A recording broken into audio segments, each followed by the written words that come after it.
Programme में एक भेरो बीहर भलीकार नाज़रीन। अॼु के प्रोग्राम में असां ॻाल्हि ॿोल पिया कयूं सिंध जे अज़ीम शाइरनि ऐं उन्हनि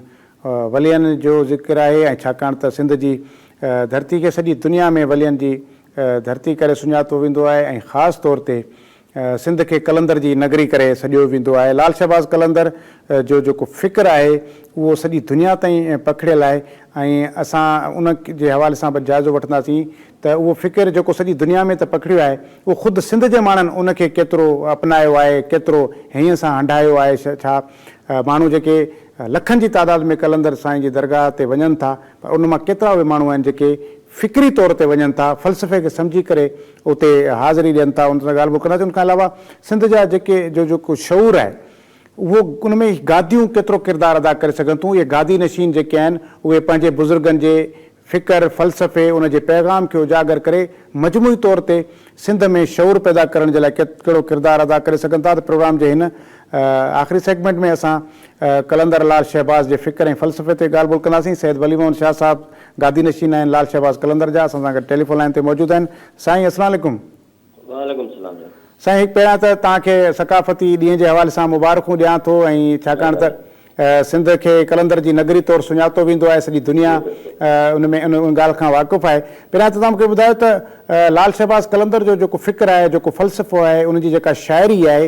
उहा, छाकाणि त तव्हां उते मौजूदु आहियो, तव्हां मेज़बान हूंदा आहियो, लखे माण्हू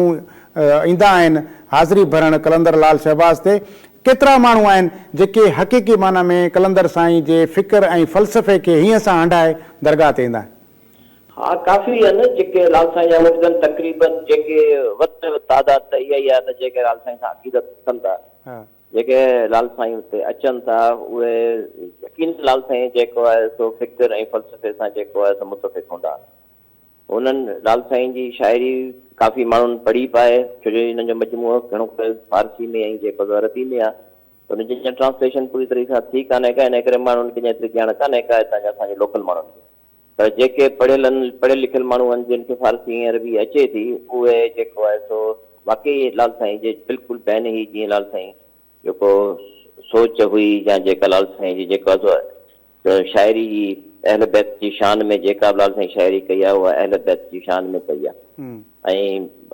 सुन्नत नबवी ते अमल करणु ऐं सुन्नत नबवी जी जेको आहे प्रचार करणु ऐं बैन ई ईअं जीअं अलाह ऐं अलाह जे रसूल चाहियो ज़िंदगी गुज़ारणु, उन तरीक़े खे ज़िंदगी गुज़ारणु, इहा लाल साईं जो पैगाम आहे। घणा माण्हू जेको आहे सो इन शइ खे खणी ख़ासि करे जेॾी महिल असां वटि अचनि था माण्हू ऐं काफ़ी ते अचनि था या तक कलंदर कादी अचनि था, त असां बि इन ॻाल्हि खे प्रमोट कंदा आहियूं। असांखे जंहिं महिल केरु पुछंदो आहे, सवाल कंदो आहे, अची वेंदा आहिनि कचहरी में, त असां हुननि खे ॿुधाईंदा आहियूं त हज़रत लाल शहबाज़ कलंदर जेको आहे सो छा हो, हुनजो जेको सो फ़लसफ़ो छा हो, अहल बैत जी शान में हुननि लाल साईं छा कयो आहे ऐं कीअं जेको आहे सो लाल साईं पंहिंजी ज़िंदगी गुज़ारी आहे, इहो सॼो ॿुधाईंदा रहंदा आहियूं असां माण्हुनि खे। माण्हू काफ़ी ॼाण रखनि था लाल साईं जेको आहे सो इन बारे में। पर असांजी कोशिशि इहा आहे त कोशिशि कई बि अथऊं ऐं मां काफ़ी जेको आहे चयो बि अथऊं त हिन जो जेको लाल साईं जेको मजमूओ आहे शाइरी जो, हिननि खे सिंधी में ऐं उर्दू में ट्रांसलेट थियणु खपे। अगरि इहो तव्हांखे छा थो लॻे कहिड़ा सबब थी सघनि था? एॾो अरसो गुज़री वियो आहे, लाल साईं जो जेको शाइरी जो मजमूओ जेके फारसी में या अरबी में जेका शाइरी आहे उहा सिंधी में छो ट्रांसलेट न थी सघी आहे? मतिलबु इन जा सबब कहिड़ा आहिनि? सरकार जी,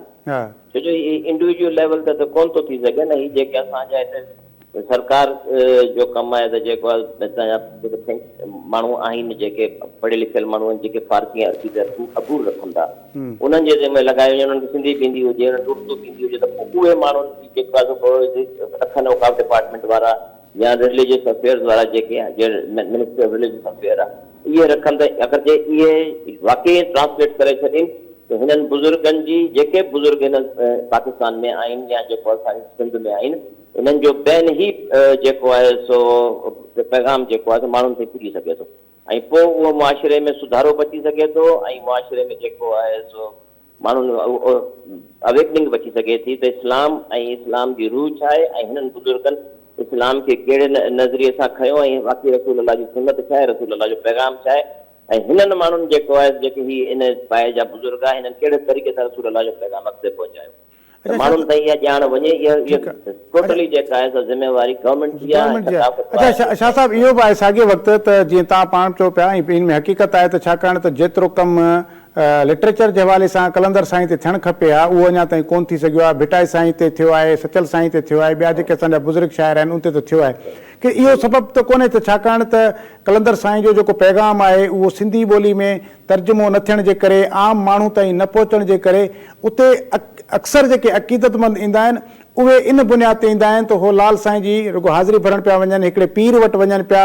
सुखा खणी पिया वञनि, को बासूं खणी पिया वञनि, पुट वठण पिया वञनि, उन्हनि खे असल अञा ताईं ख़बर ई न पइजी सघी आहे त कलंदर साईं चवे छा थो। हा, इहा ॻाल्हि तव्हांजी सही आहे कंहिं ताईं, छो जो भिटाई जो कलाम जेको आहे सो आहे बुनियादी तौर ते सिंधी में। हा, इन करे हुनजो त जेको आहे सो ट्रांसलेशन या हुनजी सलीस सिंधी जेका चइजे उन में हुन पैगाम ॾुखी सिंधी आहे, पुराणी सिंधी आहे, पर हुनखे ट्रांसलेट करे हुननि जेको आहे सो सलीस सिंधी में करे कुझु माण्हुनि खे ॼाण वई आहे। लाल साईं जो पैगाम जेको आहे सो काफ़ी हद ताईं ईरान में जेका ट्रांसलेशन थी आहे मुख़्तलिफ़ किताबुनि जी, ऐं जेको आहे सो मुख़्तलिफ़ जेको आहे सो बुक्स खे ट्रांसलेट हुननि अरबी ऐं फारसी वारनि कयो आहे, उहो कंहिं हद ताईं जेको आहे सो हिते माण्हुनि खे जेके ॿाहिरि जा माण्हू आहिनि, मां सिंध जे माण्हुनि जी ॻाल्हि कोन थो कयां, जेके ॿाहिरि जा माण्हू आहिनि उन्हनि ताईं उहो पैगाम काफ़ी हद ताईं पहुतो पाए काफ़ी, पर लाल साईं जो पंहिंजो मजमूओ जेको ट्रांसलेट कोन थी सघियो आहे। या त हिनखे जेको आहे गवर्नमेंट जो कमु आहे त हिनखे जेको आहे या त कनि, या के ॿाहिरि जी हाणे ईरानी अक्सर जेको आहे सो फारसी जूं शयुनि खे ट्रांसलेट करे दुनिया में फैलाइनि था, जीअं उतां ई कंहिंजी मदद वठनि या उलमा कराम जेके अचनि था उन्हनि जी ख़िदमत वठनि त इहो ट्रांसलेट थी सघे थो, बिल्कुलु थी सघे थो लाल साईं जो पैगाम। अच्छा जी जी जी, आख़िर में रुगो एतिरो मूंखे ॿुधायो त जेके दरगाहूं आहिनि इहो सिंध जे शऊर जो मर्कज़ बि आहिनि, छाकाणि त उहे दरगाहूं जेके कंहिं सॻे फीणे वारियूं आहिनि, मां उन्हनि जो ज़िक्र न पियो कयां, जेके इल्म अदब सां जेके फ़लसफ़े सां जेके वाॻियल जेके दरगाहूं आहिनि, जीअं शाह अब्दुल लतीफ़ भिटाई आहे, सचल सरमस्त आहे,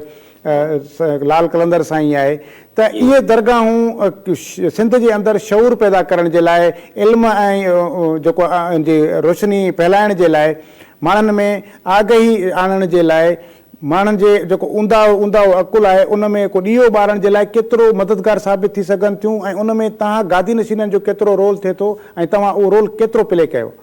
हा, ॻाल्हि इहा आहे त इहो बिल्कुलु इहो तव्हांजी ॻाल्हि सही आहे त इहो थी सघंदो इहो, पर हिन में इहो हिकिड़ो जेको असांजे जेको आहे निज़ाम जी, हाणे वरी मां ॿिए पासे अची ईंदासीं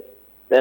एक्चुअली सॼी जीअं खां वठी औकाफ़ डिपार्टमेंट में त पढ़ विया आहिनि न दरगाह सभु वई वञनि, त उन में हुननि जो गादी नशीननि जो अमल दख़ल हिननि करे छॾियो आहे सफ़ा घटि, ऐं जे गादी नशीननि तव्हांखे ख़बर आहे, हिन खां मूंखां वधीक तव्हांखे ख़बर आहे त गादी नशीननि जो अमल दख़ल घटि आहे, ऐं हीअ हाणे हीउ सिस्टम हले पियो ब्यूरोक्रेटिक निज़ाम सां, ब्यूरोक्रेट जेके अची वियनि था ऐं उहे कनि था त उन्हनि जो इन ॻाल्हि सां कोई इंट्रस्ट कोन्हे को, का उन्हनि खे दिलचस्पी कान्हे का। मूं त काफ़ी दफ़ा जेको आहे सो पोइ गवर्नमेंट में, उन खां पोइ गवर्नमेंट में मूं चयो हिननि खे त यार तव्हां जेको आहे सो कंहिं आलिम दीन खे लाल साईं जो जेको आहे सो केयर टेकर कयो, या जेको औकाफ़ जा जेका निज़ाम हूंदा आहिनि कंहिं आलिम दीन जे हवाले कयो, जेके ॼाण हुजे त हिननि जी बुज़ुर्गनि जी अहमियत छा आहे, हिननि बुज़ुर्गनि जो क़दुरु क़ीमत छा आहे, हिननि बुज़ुर्गनि जी जेका लेवल छा आहे, पोइ उहे उन हिसाब सां पोइ जेको सॼो लिटरेचर बि गॾु कनि, इन हिसाब सां जेको आहे सॼो शइ करे पोइ उहे माण्हू अॻिते हलाए सघंदा। हीउ जेको ब्यूरोक्रेटिक निज़ाम आहे न, इहो ब्यूरोक्रेसी वारो निज़ाम जेको आहे सो इहो सवाइ जेको हाणे ॿिए लफ़्ज़नि में चइजे त बसि टाइम गुज़ारणो आहे हिननि खे, या हिते जेको आहे सो हिनखे एज़ कमर्शियल जेको आहे हिनखे ट्रीट कनि था दरगाहुनि खे, माण्हुनि खे का ॼाण कान थी, कमाई जो ज़रियो आहे न जेको आहे उनखे आमदनी जो ज़रियो ठाहे वरितो अथनि, हिन में लाल साईं करप्शन जो ज़रियो ठाहे वरितो अथनि, उन इहा तव्हांखे सॼी ख़बर आहे। हाणे मां छा वधीक ॻाल्हायां त जेको आहे हिते छा था थियनि दरगाहुनि ते, हीअ माण्हू जेके अचनि था लाल साईं जा जेको तबरुकात चोरी थी था वञनि, ॿिया टकड़ त जेके आमदनी हिननि जी लाल साईं जी दरगाह जी पंहिंजी आहे, इहा आमदनी ई दरगाह ते लॻणु शुरू थी वञे। एतिरी आमदनी आहे शाह साहब, कलंदर सां लाल साईं जी दरगाह ते एतिरी आमदनी थिए थी जो उन आमदनी मां उते हिकिड़ो सुठो रिसर्च सेंटर ठही सघे थो, उते सुठो हिकिड़ो इंस्टीट्यूट ठही सघे थो, कलंदर साईं जो फ़लसफ़ो सॼी दुनिया ते उन पैसे मां, मतिलबु हुकूमत खे पैसो ख़र्च करण जी ज़रूरत कोन्हे। जी बिल्कुलु, रिसर्च सेंटर ठही सघे थो। मूं त इहो चयो आहे त हिते तव्हां दरस तदरीस जो कमु शुरू कयो। मूं पंहिंजनि कुझु काफ़ियुनि में जेको आहे सो क़ुरान शरीफ़ जी मां पहले त कोन हूंदो, हाणे मूं शुरू करायो आहे त कुझु दरस तदरीस जो कमु शुरू कयो। असां उलमा खे चवंदा आहियूं त साईं तव्हां जेको आहे सो हिते अचो, ऐं जेको आहे माण्हुनि खे इहो त हाणे असां को ज़रियो कोन्हे को सिर्फ़ु मजालिस जे ज़रिए असां जेको आहे माण्हुनि ताईं लाल साईं जो पैगाम पुॼाईंदा आहियूं। मां स्पेशली जेको मूं वटि हिते उलमा ईंदा आहिनि मां उन्हनि खे चवंदो आहियां त तव्हां लाल साईं जे फ़लसफ़े ऐं फ़िक्र खे जेको आहे उनजे मथां तक़रीर कयो, ॿी तक़रीर न। पर उहा तक़रीरूं जेके आहिनि नाकाफ़ी आहिनि, छो जो जेके तक़रीरूं थियनि थियूं माण्हू जेके अची हाज़िरी अचनि था विहनि था हाज़िरी जेके ॾियनि था उहे त खणी ॿुधी था वञनि, पर उन्हनि खां पोइ निकिरण खां पोइ उन्हनि खे वाधि ॻाल्हियूं ज़हन में रहनि थियूं अधु कोन्ह। पर इन्हनि सभिनी शयुनि खे किताबी शक्ल में ॾिनो वञे, इन जी रिसर्च सेंटर क़ाइमु कया वञनि, कोई लाइब्रेरी क़ाइमु कई वञे, उन लाइब्रेरी में को जेको आहे सो पढ़ियल लिखियल माण्हू खे उलमा हज़रात हुजनि त पोइ त जेको आहे सो लाल साईं जी जेको आहे फ़लसफ़ो हली सघे। ठीकु आहे शाह साहब, वॾी महिरबानी तव्हां असांखे वक़्तु ॾिनो वियोसि। लाल शहबाज़ कलंदर जो गादी नशीन सैयद वलीउद्दीन शाह साहब असां गॾु मौजूदु हुया ऐं असां प्रोग्राम जे आख़िरी हिसे में कलंदर लाल शहबाज़ जे फिल्म जे उन फ़िक्र ते उनजे फ़लसफ़े ते ऐं उनजे जेको उनजो जेको पैगाम आहे उन ते ॻाल्हि ॿोल कसीं। बिल्कुलु इन में का ॿी राय कान्हे त जेको रिसर्च जो कमु थियणु खपे आहे लाल शहबाज़ कलंदर जे फ़िक्र ते उनजे पैगाम ते ओतिरो कोन्ह थी सघियो आहे। उन वक़्त में जंहिं टाइम ते लाल शहबाज़ कलंदर सिंध में आया उन वक़्त में उनजी जेका शाइरी आहे उहा घणी अरबी ऐं फ़ारसी ॿोली में आहे, सही माना में अञा ताईं बि उहा सिंधी में तर्जुमो न थी सघी आहे ऐं सिंध जे आम माण्हुनि ताईं न पहुची सघी आहे, जंहिंजे करे बि असांजे अक्सरियत जेका माण्हुनि जी आहे उन्हनि खे ख़बर ई न आहे त जेको लाल शहबाज़ कलंदर पाण केॾे वॾे पाए जो शाइर हुयो ऐं उनजो जेको शाइरी में जेको पैगाम आहे उहो इंसानियत जे लाइ केॾो वॾो ऐं जेको आहे उहो इंतिहाई आइडियल आहे जेकॾहिं उन ते अमल कजे। पर असां वटि बदकिस्मती आहे त लाल शहबाज़ कलंदर जी दरगाह हुजे, सचल सरमस जी दरगाह हुजे, शाह अब्दुल लतीफ़ भिटाई जी दरगाह हुजे, शाह इनायत जी दरगाह हुजे, ॿियूं खोड़ दरगाहूं आहिनि जिन जा मां कराची खां वठी कश्मीर ताईं मुंहिंजे ख़्याल में शायदि को बि अहिड़ो शहर इलाइक़ो कोन्हे जिते नंढी या वॾी का दरगाह मौजूदु न आहे। पर अफ़सोस इहो आहे त दरगाहुनि मां उहो दरगाहुनि खे दरसगाहुनि मां तब्दील कयो वियो आहे। हाणे उहे आमदनी जा सेंटर आहिनि, हाणे उते कमाई थिए थी, हाणे उते उन दरगाह जो जेको असुलु फ़िक्र फ़लसफ़ो आहे उनखे छॾे करे हाणे उनखे माण्हुनि खे धागे फीणे जे चकर में लॻाए वियो आहे, ॾन जे चकर में लॻाए वियो आहे, पीरी मुरीदी जो चकर लॻाए सिर्फ़ु इन करे छाकाणि त जीअं सवेर चयो पिए मुंहिंजे महिमान त पीरी मुरीदी जो मामिलो उस्ताद ऐं शागिर्द वारो आहे, मालिक ऐं नौकर वारो न आहे। पर अफ़सोस आहे त असां वटि इन कल्चर में पीरी मुरीदी मतिलबु जेको पीर आहे उहो मालिक आहे ऐं जेको मुरीद आहे उहो नौकर आहे, ग़ुलाम आहे, उहो पेरनि में वेहंदो या वरी सूरत इहा हूंदी त मुर्शिद सां हथु मिलाइण जी बि उहो मुरीद जुरत कोन्ह कंदो। अहिड़े क़िस्म जो फ़लसफ़ो सिंध जी कंहिं बि दरगाह जो न आहे, इहो हथु ठोकियो फ़लसफ़ो आहे, इहे हथु ठोकियो क़िस्म जूं रिवायतूं आहिनि त जीअं उन्हनि दरगाहनि जे उन्हनि वलियनि जे उन्हनि बुज़ुर्गनि जे असुलु पैगाम खां अवाम खे परे कजे ऐं जंहिंजे करे अॼु जहिड़े क़िस्म जी असां वटि जेका सूरत हाल आहे, जेके नफ़रतूं आहिनि, जेके झेड़ा झट आहिनि, जेका अणसहपारी जेका सूरत हाल आहे उहा इन करे आहे छाकाणि त असीं असुलु उन फ़िक्र खां उन फ़लसफ़े खां उन पैगाम खां हटी विया आहियूं ऐं असां हिकु मख़सूस हिकिड़े तबिके जी सोच ते हली उन ते अमल करे रहिया आहियूं, जंहिंजे करे हाणे असांखे सम्झो आहे त इहो भिटाई जो पैगाम जेको आहे उहो असांखे कुझु कोन थो ॾेई सघे। पर शायदि दरगाह ते असांखे पुटु मिली वञे। ईअं ई जेकॾहिं दरगाहनि तां असां इल्मु न औलाद वठणु वेंदासीं या जेकॾहिं असां उतां शऊर न का ॿी बास खणी वेंदासीं त पोइ हाल अहिड़ो ई हूंदो जहिड़ो अॼु आहे। पर जेकॾहिं असां चाहियूं इन कल्चर ॾींहं जे हवाले सां असां इहो दरगाहनि जे हवाले सां पंहिंजी सोच खे तब्दील करणु शुरू कयूं, बिल्कुलु उन ते हाज़िरी ज़रूरु भरिजे, उते वञिजे, अक़ीदत जो इज़हार कजे, रुहानी सुकून हासिलु ज़रूरु कजे, पर गॾो गॾु ज़हन में इहो बि रखिजे त हिन दरगाह ते जंहिं ते असां हाज़िरी ॾेई रहिया आहियूं इन चयो छा आहे, इन जो हुकुम छा आहे, इन जो फ़लसफ़ो छा आहे। अॼोके प्रोग्राम में एतिरो ई ॾींदा इजाज़त। अला भाई।